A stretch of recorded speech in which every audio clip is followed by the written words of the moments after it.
Hello there, welcome to The Fragmentality. I am Aaron and thank you for joining me. I want to talk about a recent announcement made by Nintendo about the Legend of Zelda game for the Wii U. We know that it's coming, but we don't know anything about it other than it's coming and it will probably be a long time coming as well. But they did release some more details. In particular, they mentioned that they're looking to rethink the Zelda structure. If anyone played Skyward Sword on the Wii, the overworld was more like one big dungeon. You could run around and defeat sort of semi-boss characters and unlock hidden items and stuff like that. And I think that's probably where they're going to go with that.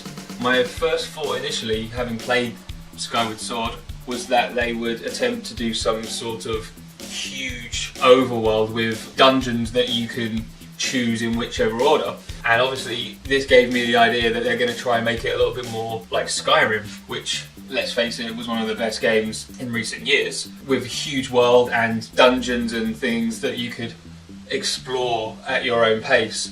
And this was what the first ever Zelda game that came out, in the 80s, that was more like that. You could go wherever you liked and explore the first dungeon in any order. So I think they'll probably do something like that. The gamepad is probably going to be used in many ways. If you look at games that are already out, like Nintendo Land, they will probably take ideas from those kind of games and make them sort of more involved. I think they'll probably use it for some sort of shield where you have to actually move the gamepad to say reflect light onto creatures and gems and things like that to open doors and progress and things. But it'll be interesting to see what you guys think. If you have any ideas what they could be using it for, I'd like to hear them. And also with that announcement, because it's going to be so far in the future, they've announced a HD remake of Zelda The Wind Waker, which came out on the GameCube.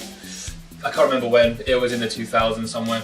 I think maybe 2002, 2003, something like that. But it was a pretty good game. It had cel-shaded graphics, so it looked like a sort of Disney cartoon. It was a pretty good game, but it was spoiled at the end with a lot of sailing around in a little boat. You had to just sail around looking for treasure and things like that, and it got a little bit repetitive. And they basically took out a couple of dungeons that were supposed to be at the end.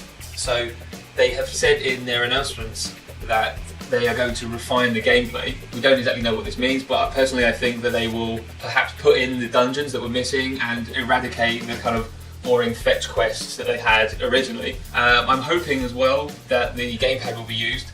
The first thought that I had was, in the game you have to control the direction of wind because it helps your ship move faster in certain directions. That could be done a hell of a lot easier with the gamepad. You could just flick and the direction of the wind will change. In the original game, you had to get out this little instrument and conduct music to make the wind change. I think it was quite a tedious process and it got quite annoying. So I think they will probably rectify that. And one of the best news is surrounding it is that you can play it on the gamepad rather than on the television. So that's a pretty awesome fact that you can play a HD Zelda game on the gamepad. And it looks pretty nice as well. They've obviously updated the graphics, but still retaining that sort of cel-shaded cartoon style. I'm quite excited about it. Let's see if they release it as a full price game or a download only game. I think if it's a full price game, it might not do as well, but a download only title at a fairly reduced price, I think they're onto a winner. Let me know what you think, if you're excited about this news or not, if you would have preferred a different remake. I personally would have gone for a Majora's Mask remake myself because I enjoyed that more. But maybe you've never played this game, you're looking forward to it, let me know what you think. Thank you for listening. I am Aaron and you've been watching The Fragmentality.